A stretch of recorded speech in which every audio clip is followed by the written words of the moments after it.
نحمده ونصلي ونسلم على رسوله الكريم اما بعد. کوئی شخص دنیا سے چلا جائے تو اس کے بعد اس کے ورثاء سب سے پہلے اس کے والدین، اس کی بیگم یا شوہر، مرد ہے تو عورت، عورت ہے تو مرد، ان کا حصہ نکلتا ہے، اور ان کے بعد پھر بچوں کا، بیٹے اور بیٹیوں کا. جن کے بیٹے ہوں اور بیٹیاں ہوں ان کے لیے تو یہ آسان ہے معاملہ. جن کے خالی بیٹیاں ہوں تو اس میں تھوڑا سا اور تفصیل ہے کہ رشتوں میں سے اور رشتہ دار بھی کچھ حصہ پاتے ہیں. وہ تفصیلات تو سر دست چھوڑ دی جائے، بس ذہن میں اتنا رکھیں کہ کسی بھی جانے والے کے بعد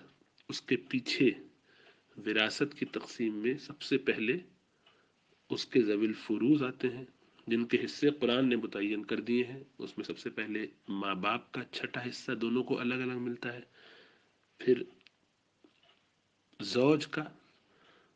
یعنی میاں یا بیوی کا، اور ان کا فرق ہے، مرد کا ڈبل ہوتا ہے عورت کے مقابلے میں. اگر میاں ہوتا، شوہر ہوتا، تو اس کا حصہ یا تو آدھا ہوگا اگر بچے نہ ہو، اور چوتھائی ہوگا اگر بچے بھی ہوں. اور اس کے برعکس عورت کا یا تو چوتھائی ہوگا اگر بچے نہ ہوں، اور بچے ہو تو آٹھواں حصہ. اس کے بعد جو کچھ بچ جاتا ہے وہ سب لڑکوں اور لڑکیوں میں تقسیم ہو جاتا ہے، جس کے لڑکے اور لڑکیاں ہوں یا خالی لڑکے ہوں. خالی لڑکیاں ہوں تو ان میں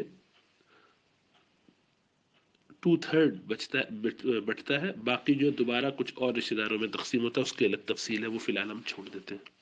یہ تو بنیادی بات ہے جو ذہن میں رہنی چاہیے. اب ایک شخص دنیا سے چلا جائے اور اس کے بعد پیچھے اس کے جو بچے ہیں ان میں سے بھی کوئی بچہ اس کی زندگی میں پہلے ہی جا چکا ہو، یعنی کہ کچھ بیٹے تھے کچھ بیٹیاں تھیں، لیکن باپ کی حیات میں ہی ایک بیٹا دنیا سے جا چکا یا بیٹی چلی گئی، تو اس بیٹی یا اس بیٹے کے جو بچے ہیں، پوتے یا نواسے، تو اس باپ کے مرنے پر کیا پوتوں نواسوں کو کچھ حصہ ملے گا؟ تو جواب اس کا یہ ہے کہ اگر کسی شخص کے، عورت ہو یا مرد، اس کی زندگی میں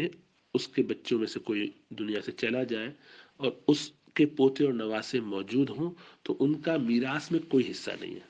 شرعاً میراث کے وہ مستحق نہیں ہے کسی بھی درجے میں، الا یہ کہ کوئی بھی بچہ نہ بچا ہو تو اب پھر اگلی جنریشن میں چلا جائے گا. اگر ایک بیٹا بھی موجود ہو یا ایک بیٹا ایک بیٹی موجود ہو یا زیادہ ہو تو سارا حصہ بیٹے بیٹیوں میں تقسیم ہوگا. ظاہری بات ہے ماں باپ اور بیوی کو یا شوہر کو ادا کرنے کے بعد جو بچے گا وہ سب بیٹوں بیٹیوں میں تقسیم ہو جائے گا. پوتوں نواسوں، پوتیوں نواسیوں کا اس میں کوئی حصہ نہیں ہے شرعاً. اور ایک صورت یہ ہو سکتی ہے کہ جانے والا اپنی زندگی میں اپنی مال میں سے، اپنی زندگی ہی میں یہ وصیت کر جائے کہ میرے نواسے، پوتے پوتیاں، نواسیاں، ان لوگوں کو 1/3 میں سے یہ حصہ دے دیا جائے. اس کا اس کو اختیار ہے. اور اگر وہ یہ کر کے گیا ہے، زبانی کر کے گیا ہے، اور سارے کے سارے جو ورثاء ہیں یعنی بیٹے وغیرہ، بیوی، ماں باپ، یہ اس پہ اتفاق کرتے ہیں تو تب بھی ٹھیک ہے، تب بھی ان کا حصہ 1/3 میں دیا جائے گا. لیکن اگر وہ اتفاق نہیں کرتے اور کوئی ثبوت بھی نہیں ہے، یعنی کوئی ریٹن ایویڈنس نہیں ہے، کوئی ڈاکیومنٹڈ ایویڈنس نہیں ہے، تو پھر چونکہ یہ مسئلہ ثبوت کے بغیر ہے تو اس پر پھر قاضی فیصلہ یہی کرے گا کہ ایسا کچھ نہیں ہوا. اگر قاضی کے سامنے ان کے پاس کوئی ثبوت نہ ہو تو پھر جو بیٹے بیٹیاں ہیں وہ قسم کھا کے کورٹ میں قاضی کے سامنے یہ کہہ دے کہ نہیں، ان کا کوئی حصہ ابا نے متعین نہیں کیا یا اماں نے نہیں کیا تھا، ان کے پاس کوئی ثبوت بھی نہیں ہے اور ہم جانتے ہیں کہ نہیں کیا تھا. بس وہ قسم کھا لیں، پھر اللہ کے دیکھا جائے گا. دنیا میں پھر ان کو اب کچھ نہیں ملے گا. اس سے آگے کوئی اور دعویٰ کرنا شرعاً جائز نہیں ہے. کسی ملک میں اگر یہ قانون ہو کہ پوتوں نواسوں کو آٹومیٹیکلی کچھ نہ کچھ ملتا ہی ہے تو یہ پیسہ تب بھی جائز نہیں ہوگا. جو قانون اللہ سبحانہ و تعالیٰ نے بنا دیا ہے اس میں کسی بھی قسم کا تصرف کرنا ناجائز اور حرام ہے. کسی کو قانون نے یہ کہا کہ آپ 50% مال کی مالک ہو گئی یا آپ 50% مال کے مالک ہو گئے شوہر ہونے کی حیثیت سے یا بیوی ہونے کی حیثیت سے، اور آپ ماں باپ ہیں آپ کو کچھ نہیں ملے گا، یا آپ اولاد ہیں آپ کو اتنا ملے گا، یا بیٹے بیٹی کو 50-50 ملے گا، کہیں کا قانون اگر یہ ہو، یا پوتوں پوتیوں کو ملے گا اگرچہ والدین دنیا سے پہلے ہی جا چکے ہوں، تو یہ سب قوانین دنیاوی جو بنائے گئے ہیں اپنے حساب سے یہ قرآن کے خلاف ہیں، اور اس پر عمل کرنے کے نتیجے میں گناہ گار بھی ہوں گے، اور وہ مال حرام ہی رہے گا اس شخص کے لیے جو وہ حاصل کرے کورٹ کے ذریعے یا کسی بھی قانون کے ذریعے۔ اس کے لیے واجب ہوگا کہ وہ سب حاصل کر بھی اگر لیتا ہے کسی وجہ سے اور ہو گئی بھی غلطی تو اس کو ادا کرے ان لوگوں کو۔ تو ایسی صورت میں اگر کسی کے رشتہ دار مثال کے طور پہ وہ کہتے ہیں کہ بھائی جب آپ کا کوئی حصہ نہیں، مثال کے طور پہ کسی کا ماموں کہتا ہے یا چچا کہتا ہے یا چچی کہتی، پھوپھی کہتی ہیں یا خالہ کہتی ہیں کہ تمہیں آپ کی والدہ کا انتقال دنیا میں ابا کے جانے سے پہلے ہی ہو چکا تھا، تو آپ کا اب حصہ اس میں کچھ بھی نہیں ہے، اس لیے کہ آپ نواسے ہیں اور نواسوں کا حصہ نہیں ہوتا، نواسیوں کا حصہ نہیں ہوتا، تو ان کا ایسا کہنا بالکل حق ہے اور جائز ہے اور بالکل ٹھیک ہے۔ بھلے وہ مالدار ہوں، نہ ان کی نیت کو کوشچن کیا جائے گا، اس میں نیت کی خرابی کی کوئی بات نہیں ہے، نہ ان سے مطالبہ کیا جائے گا، کیونکہ جو مال جس کا ہے اس کو حق ہے کہ وہ اپنا مال پورا وصول کرے، پھر وہ اپنی مرضی سے کچھ دینا چاہے دے دے، 1 روپے دے یا 1 لاکھ روپے دے یا کچھ بھی نہ دے، یہ اس کی مرضی، اس کو اختیار ہے۔ ان سے درخواست کی جائے کہ آپ ہمیں کچھ دیجئے، تو یہ گویا ان سے سوال کرنا ہے، اور سوال کرنے سے مراد بھیک مانگنا ہے، اور یہ بھیک مانگنے کی یا سوال کرنے کی اجازت کسی شخص کو نہیں ہے جب تک کہ وہ بالکل ایک دن کی روٹی کھانا پینا بھی افورڈ نہ کر سکتا ہو، اس حالت میں اس کو سوال کرنے کی اجازت ہے، دستے سوال دراز کرنے کی شرن، ورنہ اس کے لیے حرام ہے سوال کرنا۔ تو یہ درخواست بھی اس لیے ہوگی، یا اس کو لوگوں کے ذریعے بھی بات کی جائے تب بھی گویا پریشرائز کیا جا رہا ہے کسی کا مال اس کی مرضی کے خلاف حاصل کرنے میں۔ اللہ کے رسول صلی اللہ علیہ وسلم کی کلیئر حدیث ہے، آپ نے فرمایا کہ کسی مسلمان کا مال حلال نہیں ہوتا مگر اس کی مرضی سے، اللہ بطیب نفسی، اس کے رضامندی کے ساتھ۔ تو یہاں چونکہ رضامندی نہیں ہوگی، پریشر ہے، رشتہ دار کہہ رہے ہیں، ایک ماموں کہہ رہے ہیں کہ جناب دے دینا چاہیے، بیچارے ہمارے نواسے ہیں، ہمارے ابا کے نواسے ہیں، ان کی خواہش تھی، یا اماں کے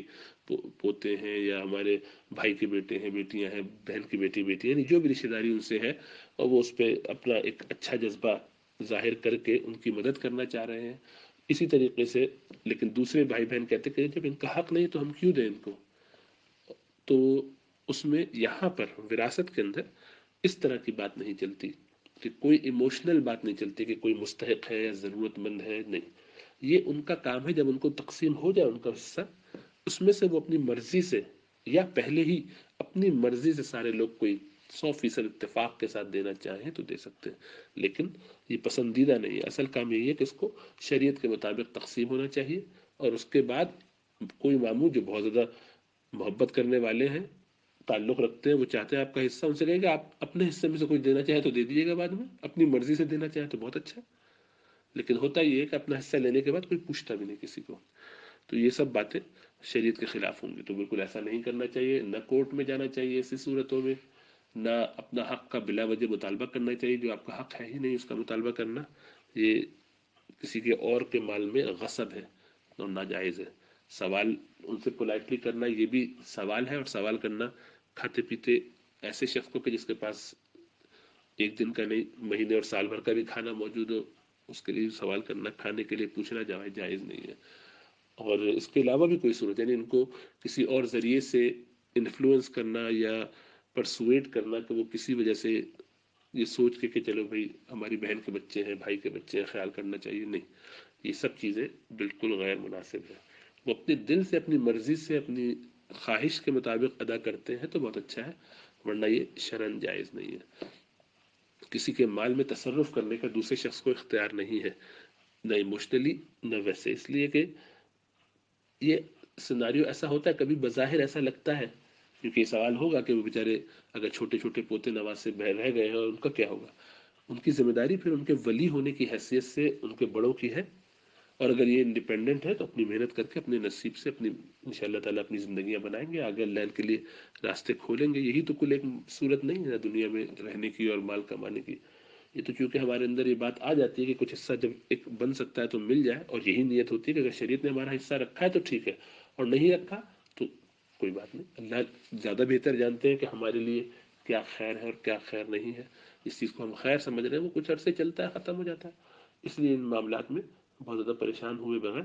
اللہ پر چھوڑ دینا چاہیے، اور کوشش کرنی چاہیے کہ ہم اپنے لیے خیر کا راستہ، بلکہ اس بارے میں کسی سے تذکرہ بھی نہیں، بلکہ ان صاحب کو بھی منع کرنا چاہیے کہ جو آپ کی طرف سے فیور میں بات کرنے لگیں کہ نہیں نہیں یہ بات نہ کریں، اس لیے کہ یہ ظلم ہوگا.